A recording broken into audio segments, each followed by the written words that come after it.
नमस्कार दोस्तों, जय हिंद। आज हम लोग जानेंगे संविधान सभा के बारे में। हमारा संविधान सभा का निर्माण कैसे हुआ, हमारा संविधान सभा का गठन कैसे हुआ और हमारा संविधान कैसे बना। इन सभी चीज़ों के बारे में आज हम लोग जानेंगे और चर्चा करेंगे। सबसे पहले 1935 में भारतीय राष्ट्रीय कांग्रेस द्वारा ये आधिकारिक तौर पर मांग किया जाता है कि हमारा भी एक संविधान सभा हो, हमारा संविधान सभा का गठन हो। ये मांग करती है, कौन मांग करती है? तो भारतीय राष्ट्रीय कांग्रेस मांग करती है। कब मांग करती है? 1935 में। जब ये मांग किया जाता है, ये प्रस्ताव रखा जाता है, तो ब्रिटिश सरकार 1940 ईस्वी में इस प्रस्ताव को स्वीकार कर लेती है। ठीक है, जिसको हम लोग अगस्त प्रस्ताव के नाम से जानते हैं। तो क्वेश्चन पूछा जाता है कि भारत में अगस्त प्रस्ताव कब आया था? तो भारत में अगस्त प्रस्ताव सन 1940 में आया था। उसके बाद सन 1942 में ब्रिटिश सरकार एक प्रस्ताव भेजती है। कौन सा प्रस्ताव? एक प्रस्ताव भेजती है जिसको हम लोग क्रिप्स प्रस्ताव के नाम से जानते हैं। अब ये प्रस्ताव जो है, ठीक है, क्रिप्स प्रस्ताव, इस प्रस्ताव का नाम क्रिप्स क्यों पड़ा? क्योंकि ये प्रस्ताव जो है ब्रिटिश के कैबिनेट मंत्री थे सर स्टैफोर्ड क्रिप्स, वही लेकर आए थे इस प्रस्ताव को भारत में 1942 में। इसीलिए हम लोग इसको क्रिप्स प्रस्ताव के नाम से जानते हैं। अब ये प्रस्ताव जो है, ये प्रस्ताव क्या है? तो ये प्रस्ताव भारत में भेजा गया था क्योंकि भारतीयों से मदद लेने के लिए दूसरे विश्व युद्ध में, क्योंकि भारतीयों से मदद लेने के लिए ये प्रस्ताव भेजा गया था और बोला था कि आप हमें ये दूसरे विश्व युद्ध में आप हमारी मदद करें, उसके बाद अपना संविधान सभा गठन करिएगा जिसमें आपका हम मदद करेंगे। क्योंकि मुस्लिम लीग के नेता सब जो थे, वे लोग भी अलग पाकिस्तान बनाने पे जोर दे रहे थे, ठीक है, और भारत में उससे बहुत ही संकट की स्थिति थी, ठीक है। उसके बाद इस प्रस्ताव को अस्वीकार कर लिया जाता है, ठीक है, भारतीयों द्वारा अस्वीकार कर लिया जाता है और बोलता है कि नहीं, हम लोग अभी ही संविधान सभा गठन करेंगे, बाद में नहीं करेंगे, ठीक है। तो इस प्रस्ताव को अस्वीकार कर लिया जाता है। उसके बाद सन 1946 में, ठीक है, सन 1946 में ब्रिटिश सरकार एक कैबिनेट मिशन भेजती है, ठीक है। कैबिनेट मिशन क्यों भेजती है? ताकि भारत में संविधान सभा का गठन हो, ठीक है। तो ये कैबिनेट मिशन आता है भारत में कब? सन 1946 में आता है। तो क्वेश्चन पूछा जाता है भारत में कैबिनेट मिशन कब आया था? तो भारत में कैबिनेट मिशन सन 1946 में आया था। और कैबिनेट मिशन में टोटल कितने सदस्य थे? अगर सदस्य की बात किया जाए कैबिनेट मिशन में, तो टोटल सदस्य थे 3 सदस्य। ये क्वेश्चन में पूछा जाता है कि कैबिनेट मिशन में कितने सदस्य थे? 3 सदस्य थे। और कैबिनेट मिशन को हम लोग मिशन योजना के नाम से भी जानते हैं। और ये जो कैबिनेट मिशन था, कैबिनेट मिशन के अध्यक्ष कौन थे? Sir Pethick Lawrence.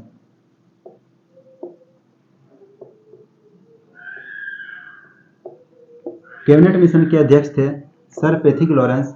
इसमें 3 सदस्य थे। कौन कौन थे? एक सर पैथिक लॉरेंस जो कैबिनेट मिशन के अध्यक्ष थे, और दूसरा था सर स्टैफोर्ड क्रिप्स, ठीक है, और तीसरा था एबी अलेक्जेंडर। ये 3 सदस्य थे इस कैबिनेट मिशन में। जब ये कैबिनेट मिशन आती है, उसके बाद हमारा संविधान सभा का गठन होता है। कैबिनेट मिशन आने के बाद हमारा संविधान सभा का गठन होता है। उसके बाद हमारा संविधान सभा में 389 सदस्य निर्धारित किए जाते हैं। कितने सदस्य निर्धारित किए जाते हैं? 389 सदस्य। 389 सदस्य। ये जो 389 सदस्य निर्धारित किए जाते हैं, किस आधार पे? ज़्यादा भी हो सकता था, 400 या फिर 250, 300, इतना हो सकता था, लेकिन 389 सदस्य निर्धारित क्यों किया गया? इसके पीछे भी कारण है, क्योंकि उसमें भारत का आबादी कितना था? 40 करोड़। उस समय भारत का आबादी था 40 करोड़, और प्रत्येक 10 लाख व्यक्ति पर, प्रत्येक 10 लाख व्यक्ति पर एक सदस्य, प्रत्येक 10 लाख व्यक्ति पर एक सदस्य निर्धारित किए जाते हैं। इस प्रकार हमारा संविधान सभा का सदस्य कितना निर्धारित होता है? 389 निर्धारित किया जाता है। 389 में से 296 और 93, अगर हम लोग 296 और 93 को जोड़ देते हैं तो हमारा आंकड़ा आता है 389। अब 296 में से, ये जो 296 में से 292 कहाँ से आने वाले थे?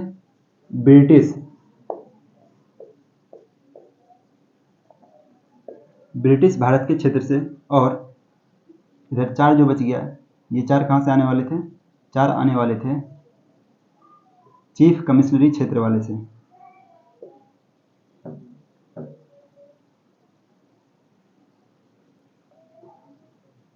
देखिए, 292 सदस्य ब्रिटिश भारत के क्षेत्र से आने वाले थे और 4 चीफ कमिश्नरी क्षेत्र से आने वाले थे। और ये जो 93 सदस्य है ये देसी रियासत से चुन के आने वाले थे। कहाँ से? देसी रियासत से।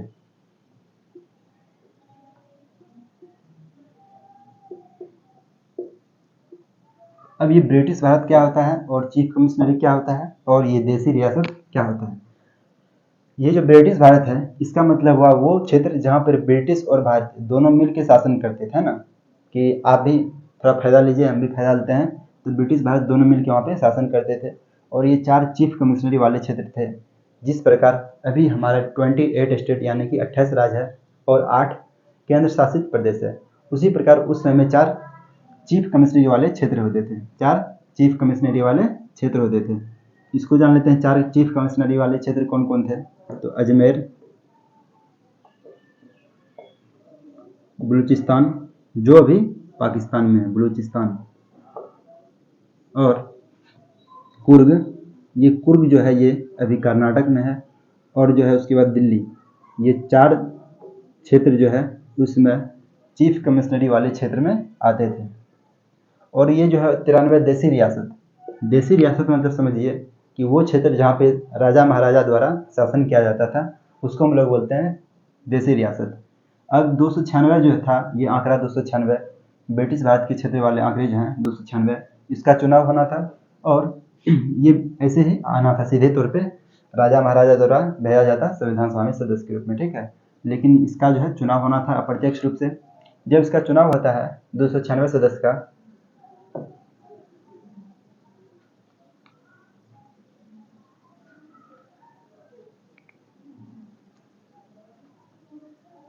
जब ये चुनाव होता है 296 सदस्य का, इसमें से 208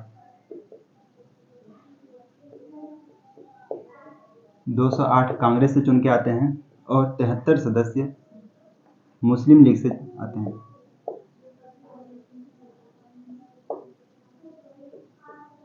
और 15 सदस्य जो हैं स्वतंत्र उम्मीदवार होते हैं। स्वतंत्र उम्मीदवार मतलब वो हो गया जो किसी पार्टी से नहीं होते हैं, स्वतंत्र होते हैं, ठीक है, किसी दल के नहीं होते हैं। 208 हो गया कांग्रेस से चुन के आए थे और 73 सदस्य जो है मुस्लिम लीग के थे और 15 सदस्य जो है स्वतंत्र उम्मीदवार थे। इस प्रकार हमारा होता है कितना टोटल? 296 होता है, ठीक है। तो 296 सदस्य का अप्रत्यक्ष रूप से चुनाव होता है। इस प्रकार ये सदस्य चुने जाते हैं, ठीक है। उसके बाद ये 93 जो है देसी रियासत से आते हैं, ठीक। अब ये जो चुनाव होता है, ये जो संविधान सभा में सदस्य लोग जाते हैं, इसमें यह भी ध्यान रखा जाता है कि सभी समुदाय के लोग हो, जैसे हिंदू, मुस्लिम, सिख, भारतीय, ईसाई, पारसी, अनुसूचित जनजाति, अनुसूचित जाति, सभी को इस संविधान सभा में जगह मिलती है ना।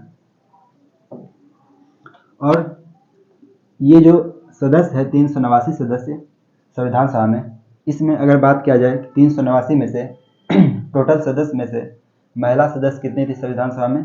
तो महिला सदस्य थी 15। क्वेश्चन पूछा जाता है कि भारतीय संविधान सभा में कुल सदस्य में से कितने सदस्य महिला थे, ठीक है। तो 15 सदस्य महिला थे। और क्वेश्चन पूछा जाता है कि संविधान सभा में सदस्यों में से कितने सदस्य जो है अनुसूचित जाति के थे, ठीक है। तो 33 सदस्य जो है अनुसूचित जाति के थे।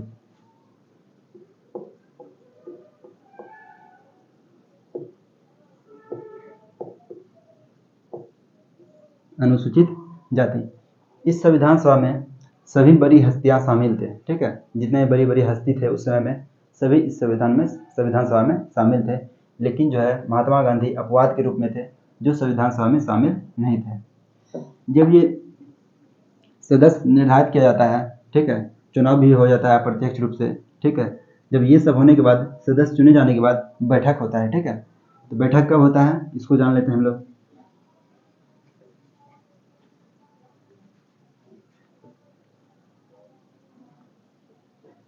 9 दिसंबर 1946।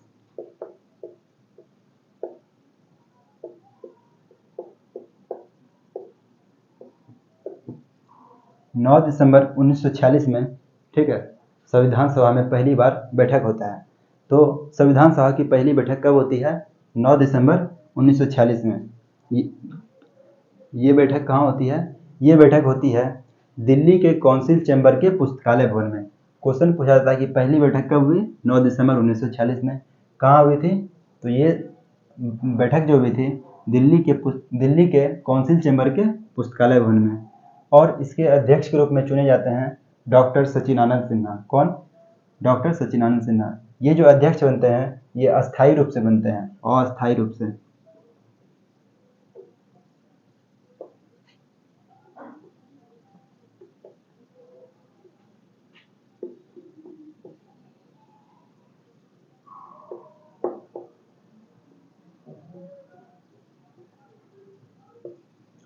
अस्थायी अध्यक्ष के रूप में डॉक्टर सचिदानंद सिन्हा को चुना जाता है।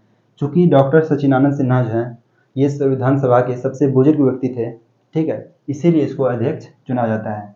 उसके बाद 11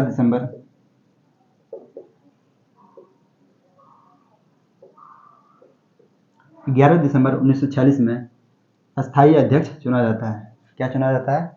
ये तो अस्थायी अध्यक्ष थे डॉक्टर सचिदानंद सिन्हा, लेकिन 11 दिसंबर 1946 में हमारा अस्थायी अध्यक्ष, संविधान सभा का अस्थायी अध्यक्ष किसको चुना जाता है? डॉक्टर राजेंद्र प्रसाद को।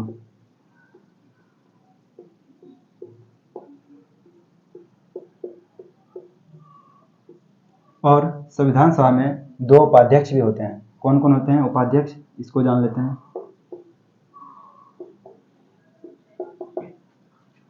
उपाध्यक्ष होते हैं डॉक्टर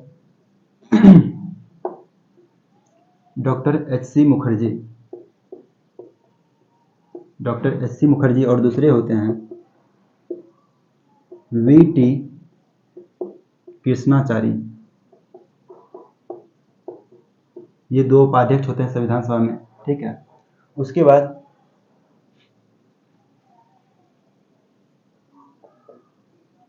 13 दिसंबर 1946, ये जो डेट है 13 दिसंबर 1946, इस डेट को, इस तिथि को प्रस्ताव लाया जाता है। एक प्रस्ताव लाया जाता है जिसको हम लोग जानते हैं उद्देश्य प्रस्ताव के नाम से। कौन सा प्रस्ताव लाया जाता है 13 दिसंबर 1946 में? उद्देश्य प्रस्ताव।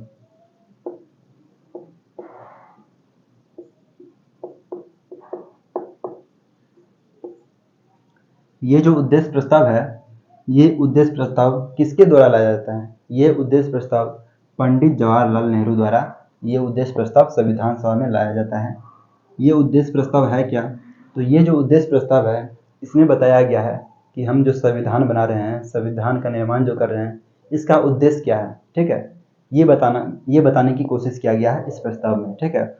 उद्देश्य प्रस्ताव में क्या बताया गया है कि हमारा जो संविधान है इसका उद्देश्य क्या है, क्यों हम इसको बना रहे हैं। इसमें बताया गया कि हम सभी को न्याय देंगे, सभी को स्वतंत्र रखेंगे, सभी जाति को समान रूप से देखेंगे, मानव जाति के लिए कल्याण का काम करेंगे। इन सभी बातों का इस उद्देश्य प्रस्ताव में वर्णन है। तो इस उद्देश्य प्रस्ताव को पारित होने में कितना समय लगता है, ठीक है। तो ये उद्देश्य प्रस्ताव पारित होता है 22 जनवरी को।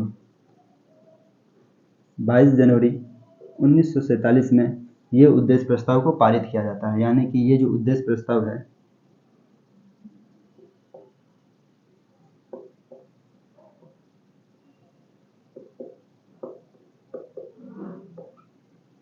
ये उद्देश्य प्रस्ताव को 22 जनवरी 1947 में पारित कर दिया जाता है। अब जो 13 दिसंबर को लाया जाता है उद्देश्य प्रस्ताव और 22 जनवरी को 1947 में इसे पारित किया जाता है, क्योंकि इसमें थोड़ा टाइम लगता है, ठीक है ना। इसमें इस उद्देश्य प्रस्ताव को पारित करने में थोड़ा समय लगता है। क्यों लगता है? क्योंकि उस समय जो है संविधान सभा में जितने भी सदस्य थे वे लोग वेट कर रहे थे। किसका वेट कर रहे थे? मुस्लिम लीग के सदस्य का। मुस्लिम लीग का जो सदस्य थे वे लोग संविधान सभा में शामिल नहीं हो रहे थे, भाग नहीं ले रहे थे। तो इसीलिए संविधान सभा के अध्यक्ष लोग, ठीक है, उसका वेट कर रहे थे मुस्लिम लीग का, वे लोग भी आ जाए, उसके सामने ही हम लोग उद्देश्य प्रस्ताव को पारित करेंगे सभी के सामने। लेकिन बहुत वेट करने के बाद जब मुस्लिम लीग के सदस्य नहीं आए संविधान सभा में, अंततः उद्देश्य प्रस्ताव को 22 जनवरी 1947 को पारित करना पड़ा। और हमारा उद्देश्य प्रस्ताव कब पारित होता है? 22 जनवरी 1947 में उद्देश्य प्रस्ताव पारित हो जाता है, ठीक है।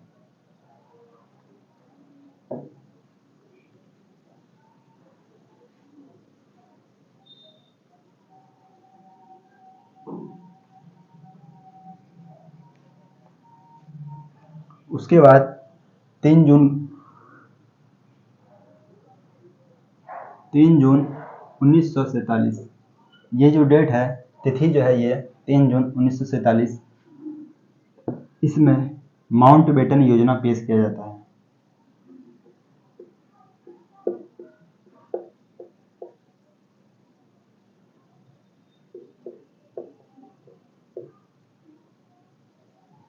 ये जो माउंटबेटन योजना है, ठीक है, इसको कब लाया जाता है?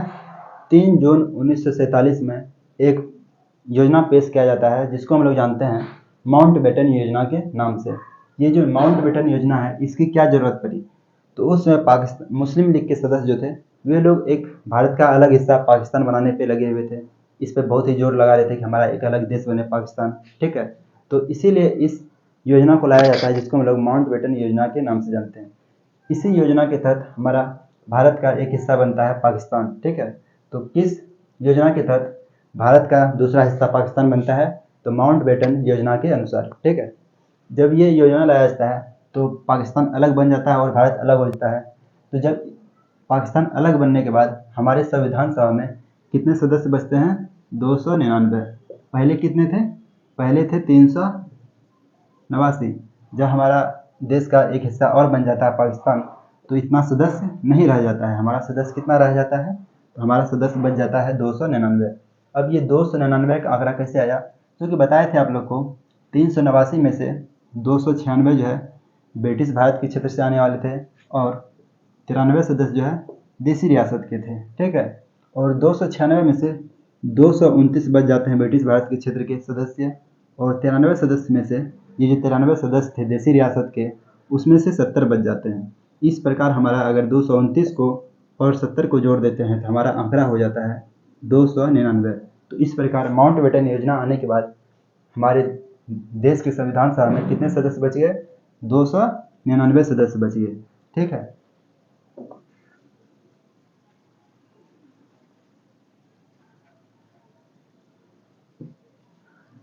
इसके बाद संविधान सभा को 2 काम सौंपा जाता है।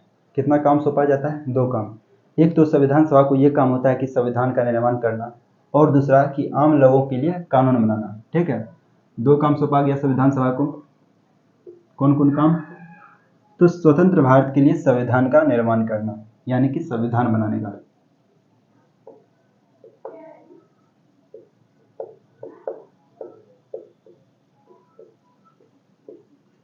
और दूसरा था कानून बनाना।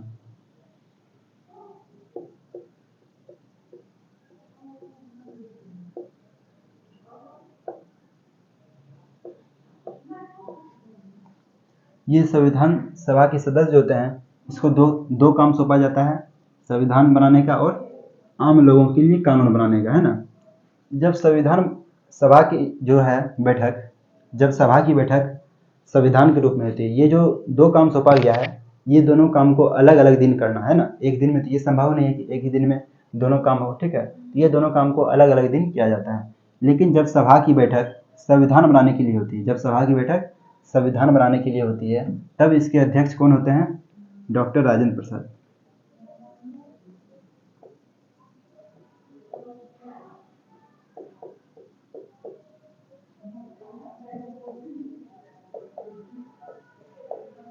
डॉक्टर राजेंद्र प्रसाद। और जब कानून बनाने का काम होता है, यानी कि विधायिका के रूप में, तो इसके अध्यक्ष होते हैं जीवी मालवंकर। जी.वी. मालवंकर कौन होते हैं इसके सदस्य? सॉरी, कानून बनाने का जब काम होता है तो इसके अध्यक्ष कौन होते हैं? जीवी मालवंकर। इसका नाम याद रखिएगा।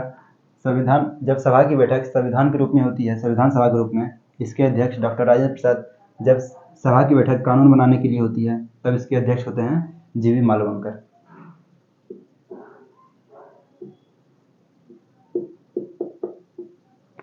जिस प्रकार आजकल लोकसभा के अलग अध्यक्ष होते हैं और विधानसभा के अलग अध्यक्ष होते हैं, इसी प्रकार संविधान जब बनाने का काम होता था, डॉक्टर राजेंद्र प्रसाद इसके अध्यक्ष होते थे, और कानून बनाने का जब काम होता था तो जीवी मालवंकर।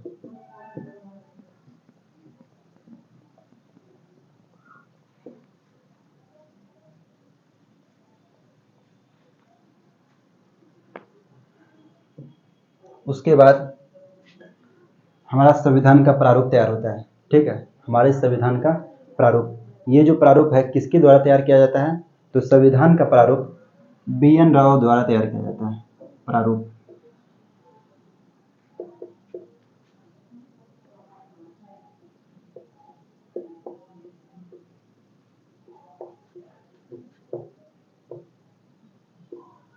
हमारे संविधान का प्रारूप किसके द्वारा तैयार किया जाता है? BN राव द्वारा। ये जो प्रारूप है, ठीक है, किसके द्वारा तैयार किया जाता है? BN राव। BN राव कौन थे? तो BN राव एक संवैधानिक सलाहकार थे, वे संविधान सभा के सदस्य नहीं थे। उन्होंने संविधान के लिए बहुत सारा काम किया, इसीलिए हम लोग कन्फ्यूज कर जाते हैं कि वे कौन थे, संवैधानिक सलाहकार थे या फिर संविधान सभा के सदस्य थे। तो BN राव संवैधानिक सलाहकार थे, उन्होंने हमारा प्रारूप तैयार किया संविधान का। जब इसने प्रारूप तैयार किया तो इसमें उसको एक टीम की जरूरत थी प्रारूप के लिए। प्रारूप समिति जब बनाया तो उसको एक टीम की जरूरत थी। ठीक है, तो देखिए प्रारूप किसके द्वारा तैयार किया जाता है? BN राव द्वारा तैयार किया जाता है। और हमारा प्रारूप समिति का गठन कब होता है? प्रारूप समिति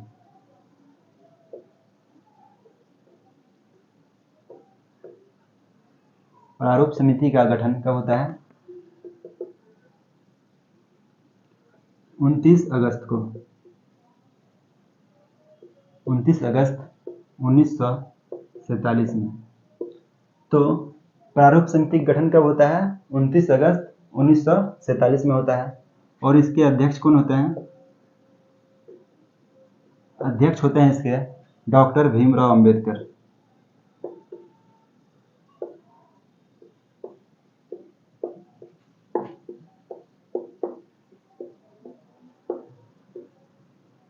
तो देखिए भारत का प्रारूप संविधान का प्रारूप किसके द्वारा तैयार किया जाता है? BN राव द्वारा। और प्रारूप समिति का गठन कब होता है? तो 29 अगस्त 1947 में प्रारूप समिति का गठन होता है। और प्रारूप समिति के अध्यक्ष कौन होते हैं? डॉक्टर भीमराव अंबेडकर। अगर बात किया जाए कि प्रारूप समिति में टोटल सदस्य कितने होते हैं? सदस्य, तो प्रारूप समिति में टोटल सदस्य होते हैं 7। क्वेश्चन पूछा जाता है कि प्रारूप समिति में कितने सदस्य थे? तो प्रारूप समिति में टोटल 7 सदस्य थे। ठीक है, कौन कौन थे इसको जान लेते हैं हम लोग। और प्रारूप समिति के अध्यक्ष कौन थे? तो प्रारूप समिति के अध्यक्ष थे डॉक्टर भीमराव अंबेडकर।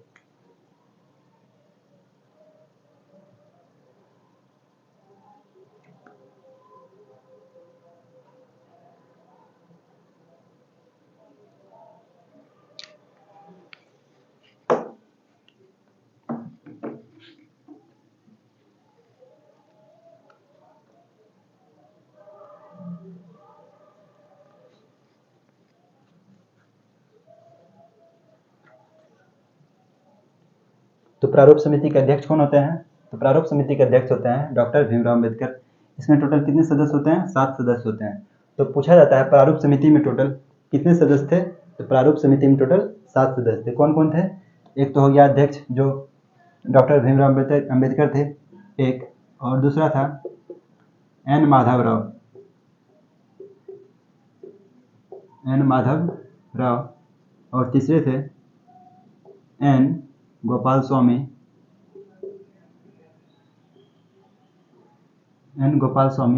अयंगर।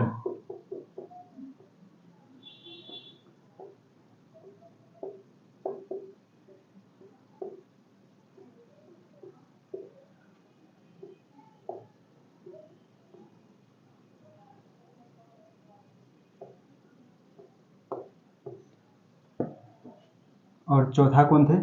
चौथा था अल्लादी कृष्ण गोस्वामी अय्यर। पांचवा थे KM मुंशी, कन्हैयालाल मणिकलाल मुंशी।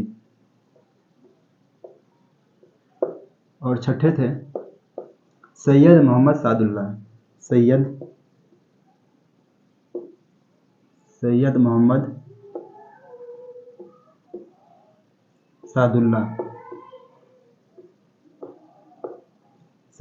सादुल्ला। और सातवें कौन थे? टी कृष्णाचारी।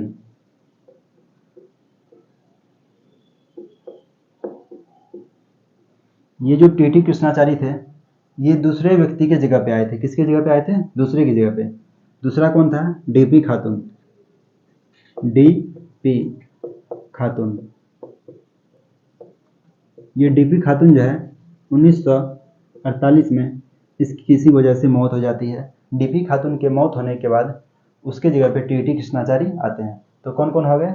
डॉक्टर भीमराव अम्बेडकर जो प्रारूप समिति के अध्यक्ष होते हैं, और एन माधवराव, एन गोपाल स्वामी अयंगर, अल्लादी कृष्ण गोस्वामी अय्यर, के एम मुंशी, सैयद मोहम्मद सादुल्ला, टीटी कृष्णाचारी जो डीपी खातून के जगह पे आते हैं। तो इस प्रकार ये हमारा प्रारूप समिति है। और दूसरी बात ये भी पूछा जाता है कि पांडुलेखन समिति का गठन कब हुआ था? पांडुलेखन बोले या फिर प्रारूप बोले, दोनों एक ही चीज़ है, इसमें कंफ्यूज नहीं करिएगा। प्रारूप समिति या फिर पांडुलेखन समिति दोनों एक ही चीज़ होता है, इसीलिए पांडुलेखन समिति हो या प्रारूप समिति हो, कुछ भी पूछे तो इसका गठन होता है 29 अगस्त 1947 में। और एक मज़ेदार चीज़ आप लोग बताते हैं कि ये जो है डॉक्टर भीमराव अम्बेडकर, ठीक है, ये पहले आते हैं बंगाल के क्षेत्र से संविधान सभा में। कहाँ से आते हैं? तो सभी सदस्य कहीं न कहीं से चुन के आते हैं, ठीक है। तो ये जो डॉक्टर भीमराव अम्बेडकर जी हैं, वे कहाँ से आते हैं? वे बंगाल के क्षेत्र से आते हैं। लेकिन जब पाकिस्तान का अलग हिस्सा बन जाता है, हमारा देश का अलग हिस्सा पाकिस्तान बन जाता है, तो बंगाल का क्षेत्र जो है वो पाकिस्तान में चले जाता है। इस प्रकार से डॉक्टर भीमराव अम्बेडकर की सदस्यता संविधान सभा में खत्म हो जाती है, क्योंकि उसका क्षेत्र जो है कहाँ चले जाता है? पाकिस्तान में। तो संविधान सभा में डॉक्टर भीमराव अम्बेडकर की बहुत ही जरूरी होती है, बहुत ही ज़रूरत होती है। कैसे? क्योंकि इस प्रारूप समिति को तैयार करने के लिए उसकी बहुत ही ज़रूरत होती है।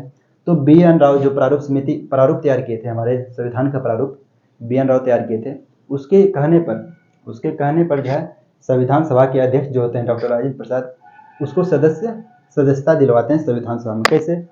तो बॉम्बे के क्षेत्र से, तो डॉक्टर राजेंद्र प्रसाद जो संविधान सभा के अध्यक्ष थे, वे बात करते हैं बॉम्बे के पीएम बीजी खेर से, और उनको बोलते हैं आपके क्षेत्र से जो संविधान सभा में सदस्य के रूप में आए हैं उसको इस्तीफा दिलवाइए।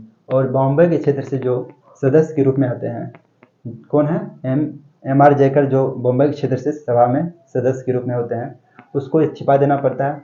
उसके जगह पे डॉक्टर भीमराव अम्बेडकर सदस्य के रूप में संविधान सभा में आते हैं, क्योंकि हमारा प्रारूप तैयार करने में उसका बहुत ही बड़ा योगदान है, ठीक है। बहुत ही मेहनत किए थे हमारा प्रारूप समिति को तैयार करने में, हमारा संविधान बनाने में डॉक्टर भीमराव अम्बेडकर।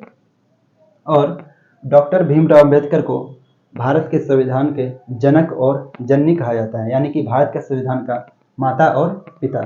तो बहुत ही बड़ी बात है ये कि हमारा प्रारूप तैयार किया गया डॉक्टर भीमराव अम्बेडकर जी द्वारा, ठीक है। उसके बाद हमारा संविधान बना। तो ये जो प्रारूप समिति है, तो प्रारूप समिति का पूरा कार्य कब खत्म होता है? तो 29 नवंबर 1949 में हमारा प्रारूप समिति का पूरा काम खत्म हो जाता है और हमारा संविधान बनके तैयार होता है।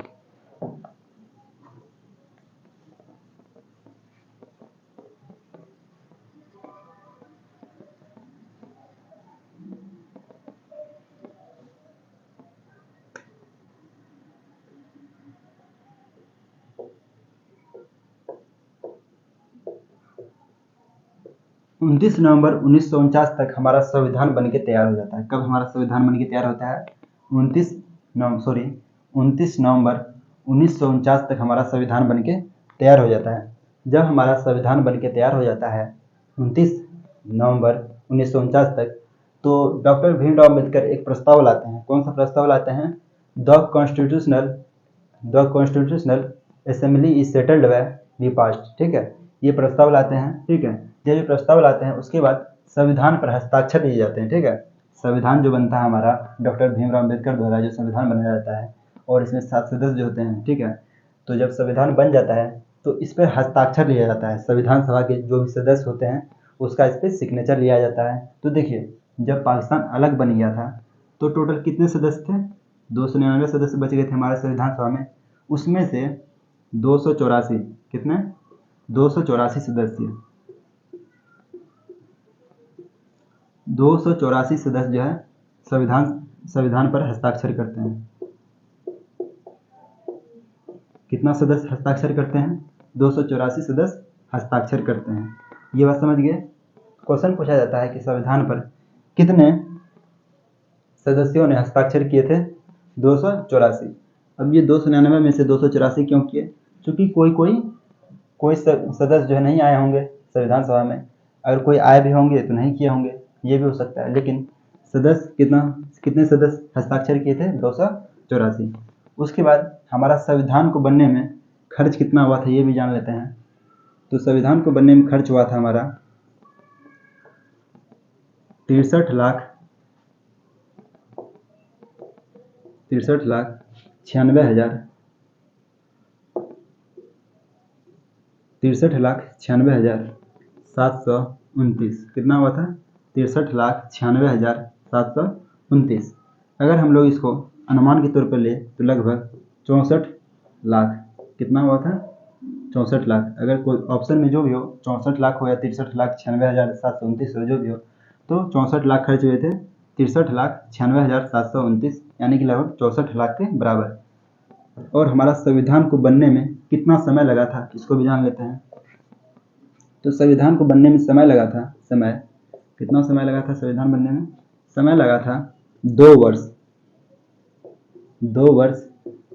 11 महीना 2 वर्ष 11 महीना 18 दिन। तो हमारा संविधान को बनने में कितना समय लगा था? 2 वर्ष 11 महीना 18 दिन। ठीक है। उसके बाद जब हमारा संविधान बन गया था तो उस समय, इसको मिटाते हैं,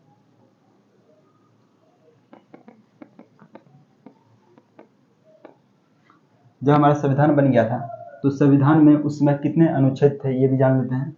आर्टिकल जिसको बोलते हैं, अनुच्छेद।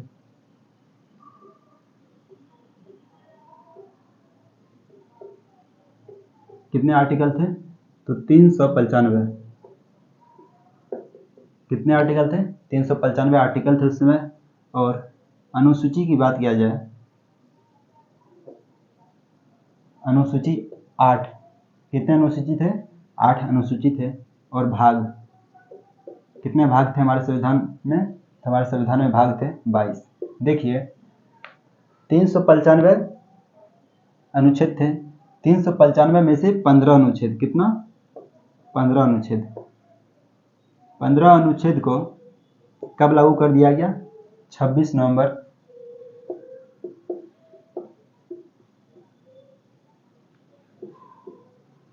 जिस दिन हमारा संविधान बन गया था 26 नवंबर 1949 को, उसी दिन 15 अनुच्छेद को लागू कर दिया जाता है। तो वो कौन कौन अनुच्छेद है जिसको लागू किया जाता है इसको जान लेते हैं। 5, 6, 7, 8, 9, 60, 324, 366, 367, 367, 379, 380, 388, 391, 392, 393। ये जो 15 अनुच्छेद हैं इसको कब लागू किया जाता है? तो इसको लागू किया जाता है 26 नवंबर 1949 को ही। और ये जो 5, 6, 7, 8, 9 यहाँ से लेकर यहाँ तक जो ये जो अनुच्छेद है इसको बता दें, ये नागरिकता का अधिकार का अनुच्छेद है। 5, 6, 7, 8, 9 इसको कब लागू किया जाता है? 26 नवंबर 1949 को। और जो बाकी बच जाते हैं अनुच्छेद, ठीक है, 395 में से 15 अगर ले लेते हैं तो हमारा 380 बच जाता है। कितना बच जाता है? 380। और 380 अनुच्छेद को 26 जनवरी 1950 को लागू किया जाता है।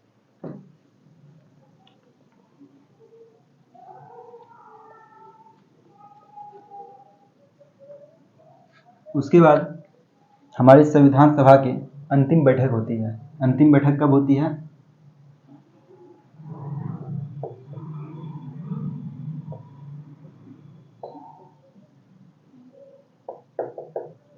अंतिम बैठक कब होती है? अंतिम बैठक होती है 24 जनवरी 1950 में। हमारे संविधान सभा की अंतिम बैठक कब होती है? 24 जनवरी 1950 में। और इसी दिन हमारे देश का राष्ट्रपति बनता है कौन? हमारे देश का राष्ट्रपति बनते हैं डॉक्टर राजेंद्र प्रसाद।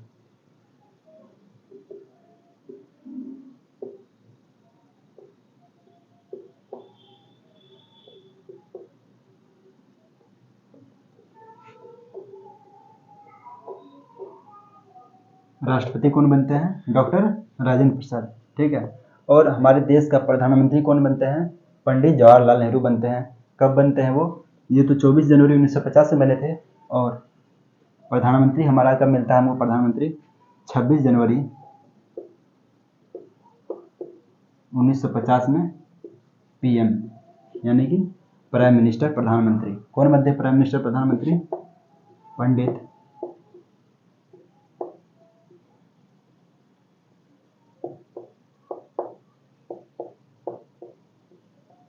पंडित जवाहरलाल नेहरू। ठीक है, उसके बाद ये जो पंडित जवाहरलाल नेहरू थे, ठीक है, इसको शपथ दिलवाने का काम कौन करता है ना, प्रधानमंत्री को शपथ दिलवाया जाता है। इसको शपथ दिलवाने का काम कौन करते हैं?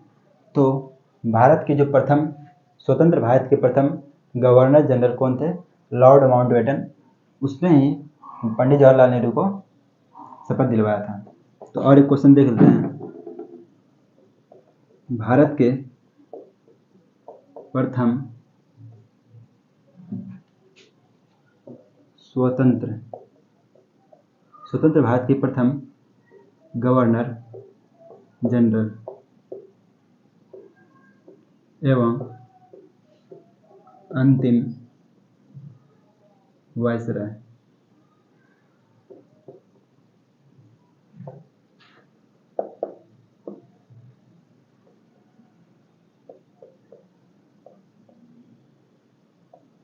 स्वतंत्र भारत के, जब हमारा देश स्वतंत्र हो गया, आज़ाद हो गया, तो उस समय भारत के प्रथम गवर्नर जनरल कौन थे? Lord Mountbatten. और भारत के अंतिम वायसराय कौन थे? अंतिम वायसराय की बात किया जाए तो लॉर्ड माउंटबेटन अंतिम वायसराय थे। और भारत के भारतीय प्रथम गवर्नर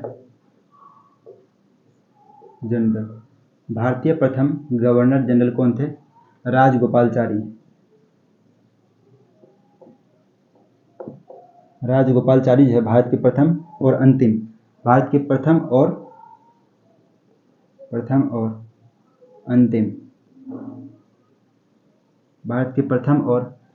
गवर्नर जनरल कौन थे? राजगोपालाचारी।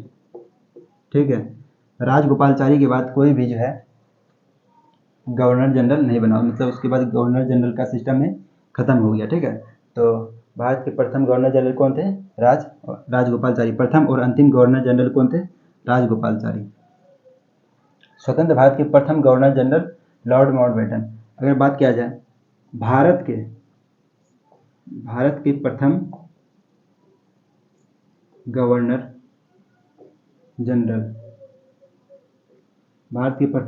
जनरल कौन थे?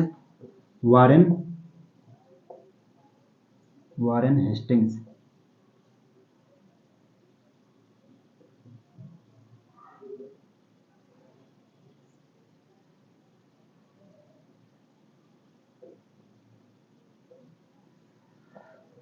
स्वतंत्र भारत के प्रथम गवर्नर जनरल, इसको ध्यान दीजिएगा यहाँ पे, स्वतंत्र भारत के प्रथम गवर्नर जनरल कौन थे?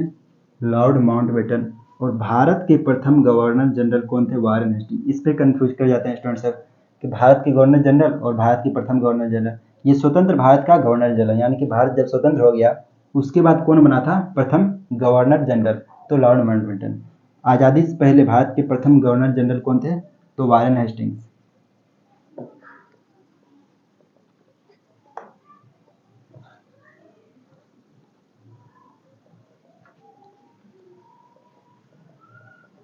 उसके बाद हम लोग देखेंगे संविधान सभा द्वारा किए गए कुछ अन्य कार्य, और बहुत से कार्य किए गए थे संविधान सभा द्वारा, उसको हम लोग देख लेते हैं, उसके बाद ये टॉपिक खत्म हो जाएगा।